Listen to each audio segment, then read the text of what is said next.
Good morning class 10th। आज हम आपको वॉइस के बारे में जो इसका नेक्स्ट स्टेप है उसके बारे में बता रहे हैं। इसका नेक्स्ट स्टेप है गोइंग टू, यानी कि कई बार क्या होता है एक्टिव वॉइस के वाक्यों में गोइंग टू लिखा हुआ होता है और उसके बाद first form of the verb दी हुई होती है।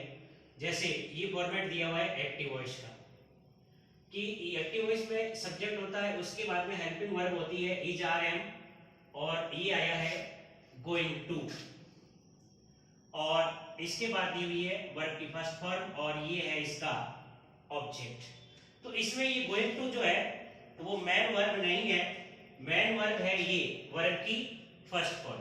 कौन सी है मैन वर्ब? वर्ब की फर्स्ट फॉर्म। तो या तो इसके अंदर इज आर एम दिया होता है या इसके अंदर वाज वर्ब दिया होता है। वाज वर्ब भी होता है तो भी इसके बाद में गोइंग टू प्लस वर्ब की फर्स्ट फॉर्म और ये इसका ऑब्जेक्ट दिया हुआ है। तो इसका जब हम पैसिव बनाएंगे, क्या बनाएंगे? पैसिव बनाएंगे तो ये इसका फॉर्मेट है। रूल वो के वो है 5 जो मैंने आपको पहले बताए हैं कि एक्टिव वॉइस का जो ऑब्जेक्ट होता है उसको पैसिव का सब्जेक्ट बना दो। ये मैंने ऑब्जेक्ट वर्ड इसलिए लिखा है ताकि आपको समझ में आ जाए कि भाई उधर का ऑब्जेक्ट जो है वो इधर आ गया, ये पैसिव वॉइस का सब्जेक्ट बन जाता है। हालांकि लिखा मैंने इसका ऑब्जेक्ट ही है और इसमें हेल्पिंग वर्ब दी हुई है इज आर एम, वो एज इट इज वापस आ जाती है। ये इसके सब्जेक्ट के अनुसार यूज होगा। सिंगुलर है तो इज हेल्पिंग वर्ब आएगी, प्लूरल है तो आर हेल्पिंग वर्ब आएगी और यदि पैसिव वॉइस का सब्जेक्ट आई दिया हुआ होता है तो उसके साथ में हम एम का प्रयोग करते हैं। Going to as it is वापस आ जाता है और अपने को रूल के अकॉर्डिंग इसके साथ में बी जोड़ना है और उसके बाद पैसिव वॉइस में हमेशा वर्ब की थर्ड फॉर्म आती है। ये थर्ड फॉर्म आ गया, ये तीसरा नियम हो गया। उसके बाद में चौथा नियम आता है बाय का प्रयोग करो, तो ये दिया हुआ है बाय। और फिर पांचवा नियम आता है एक्टिव वॉइस के सब्जेक्ट को पैसिव वॉइस का क्या बना दो? ऑब्जेक्ट बना दो। तो ये सब्जेक्ट जो है वो ऑब्जेक्ट में आ गया। ये मैंने यहाँ सब्जेक्ट लिखा है आपके समझने के लिए कि भाई ये सब्जेक्ट जो है इसको उठा करके हमने इसको यहाँ बिठा दिया। और एज इट इज यदि एक्टिव वॉइस के वाक्यों में वाज या वर दिया हुआ होता है, तरीका वही वो है, स्ट्रक्चर सामने आपके दिया हुआ है। एक्टिव वॉइस के ऑब्जेक्ट को पैसिव का सब्जेक्ट बना दो, ये सब्जेक्ट आ गया। उसके बाद में वाज वर सब्जेक्ट के नंबर के अनुसार, फिर going to as it is वापस आ जाता है, उसके साथ में अपने को बी लगाना है।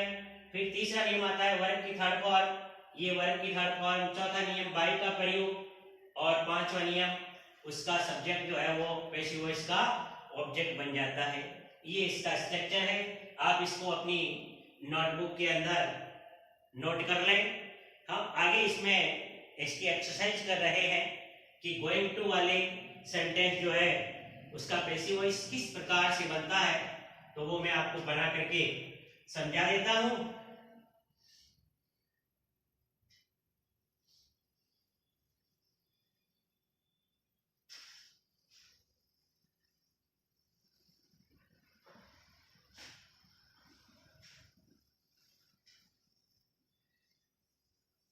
तो देखिए ये एक्टिव वॉइस का सेंटेंस दिया हुआ है number 1, Ravi is going to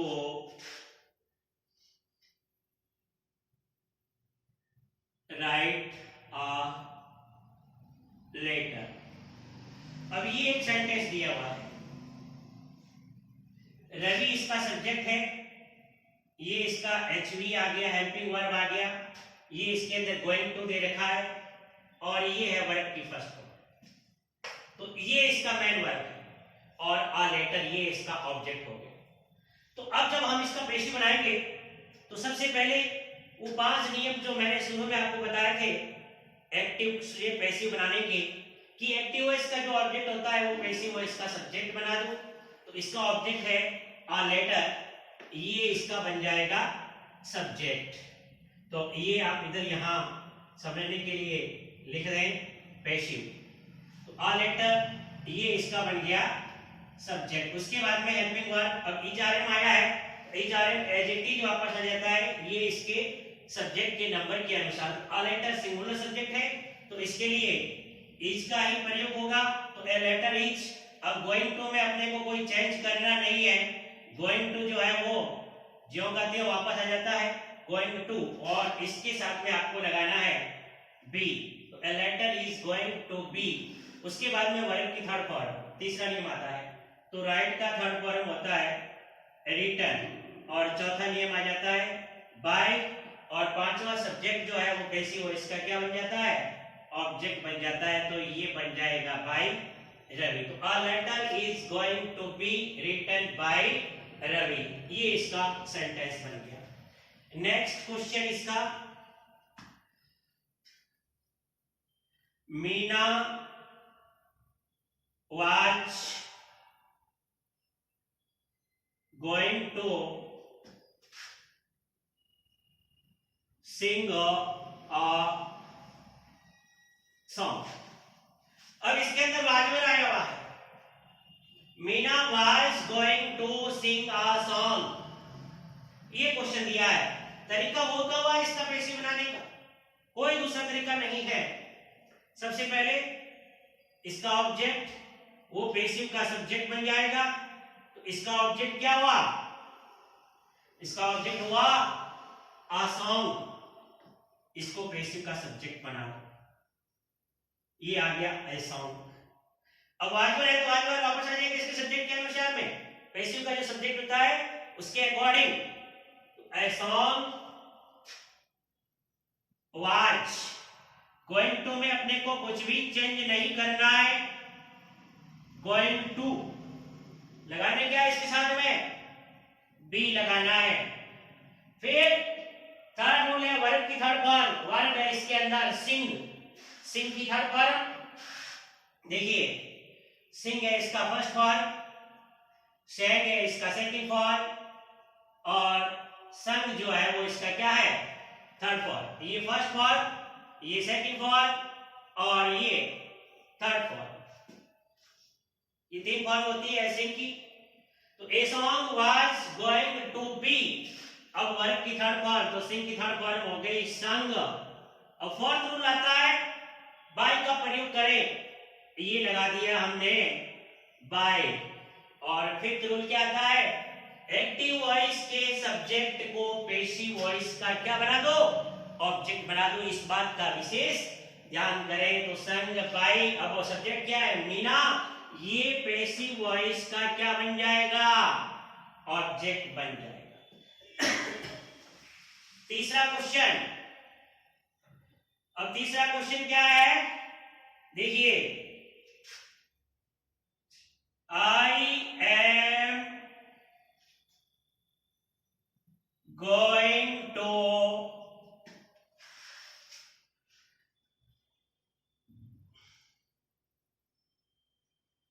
play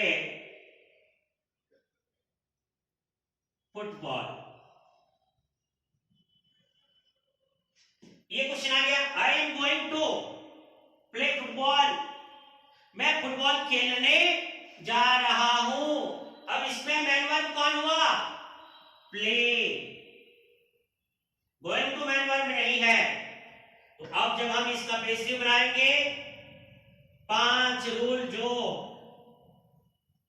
आपने याद किया होगा, एक्टिव वॉइस के ऑब्जेक्ट को पैसिव का सब्जेक्ट बनाओ, इसका ऑब्जेक्ट कौन है, फुटबॉल, ये पैसिव का सब्जेक्ट बन गया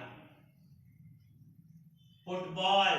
अब देखो हेल्पिंग वर्ब लगाना है, दूसरा रूल क्या आता है, हेल्पिंग वर्ब का प्रयोग करिए। हेल्पिंग वर्ब क्या है, इसमें इजारन दिया हुआ है, आई के साथ में था लेकिन फुटबॉल है, इसके साथ में इज आएगा, तो football is, going to as it is वापस आ जाएगा, फुटबॉल इज गोइंग टू, फिर भी लगाना है, ये बी। थर्ड रूल क्या है, वर्ब की थर्ड फॉर्म, तो football is going to be, play की थर्ड फॉर्म प्लेड, और फोर्थ रूल बाय का प्रयोग करें, ये बाय, और फिफ्थ सब्जेक्ट को ऑब्जेक्ट, सब्जेक्ट आई है, प्रोनाउन है, सिंगल है, ऑब्जेक्ट में जाएगा जिसकी थर्ड फॉर्म हो जाती है, और आई की थर्ड फॉर्म क्या होती है, मी होता है।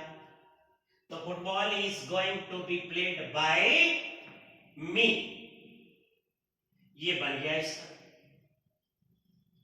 एक क्वेश्चन और कर लेते हैं इन गोइंग टू वाले, पहले आप इसको नोट कर लीजिए अपनी नोटबुक के अंदर। एक क्वेश्चन और करते हैं।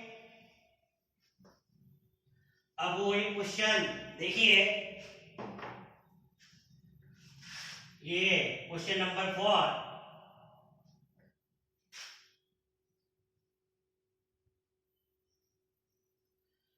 He was going to see a tiger. He was going to see a tiger. वो एक बाघ देखने जा रहा था। क्या देखने जा रहा था? बाघ देखने जा रहा था। तो अब इसका पेशिव क्या बनेंगे? वो कमांड रूल है, एक्टिव के ऑब्जेक्ट को पेशिव का सब्जेक्ट बनाओ। पेशिव का सब्जेक्ट कौन बनेगा? अ टाइगर, ये इसका सब्जेक्ट बन गया। अब इसके अंदर वाजवर है, तो वाजवर का वापस प्रयोग करें। टाइगर सिंगुलर नाउन है, वाज का प्रयोग कर दें तो एक tiger was going to as it is वापस आ जाएगा। गोइंग टू बी का प्रयोग करें। तीसरा नियम, third form of the verb. See का थर्ड फॉर्म क्या होता है? सीन होता है। देखिए, सी यानी देखा, मतलब देखना। सा यानी देखा, ऐसे डब्ल्यू, और शीन देख चुका, ये इसकी थर्ड फॉर्म हो गई। तो क्या हो जाएगा? A tiger was going to be, see का थर्ड फॉर्म हो गया शीन। फोर्थ रूल क्या है? बाय का प्रयोग करें। और फिफ्थ रूल, सब्जेक्ट को ऑब्जेक्ट, सब्जेक्ट कौन है? ही, ये ऑब्जेक्ट में जाएगा। प्रोनाउन यहां सब्जेक्ट में है, सिंगल है, फर्स्ट फॉर्म दे रखी है। जब ये ऑब्जेक्ट में जाएगा इसकी थर्ड फॉर्म हो जाएगी। तो ही का थर्ड फॉर्म क्या होता है? हिम होता है। ये इसका पेशिव वॉइस बन गया। आगे समझ में आपको कि he was going to see a tiger, इसका ऑब्जेक्ट देखिए, ये इसका सब्जेक्ट, ये इसका हेल्पिंग वर्ब, ये गोइंग टू फॉर्म, ये वर्ब, और ये क्या आ गया इसका ऑब्जेक्ट। ऑब्जेक्ट है टाइगर, वापस आ गया। हेल्पिंग वर्ब वाज वापस आ गया। गोइंग टू, इसमें कोई चेंज है नहीं। बी हेल्पिंग वर्ब लगा इसके साथ में, और वर्ब सी थर्ड फॉर्म हो जाएगी, सीन हो गया। चौथा नियम आता है बाय का प्रयोग करें, ये बाय आ गया। और पांचवा, सब्जेक्ट को ऑब्जेक्ट, सब्जेक्ट ही है, ऑब्जेक्ट में चला गया, इसकी थर्ड फॉर्म हो गई, हिम हो गया। समझ में आ गया आपको? आप अपनी नोटबुक में इसको नोट करें, रब कर दो इसको। ओके,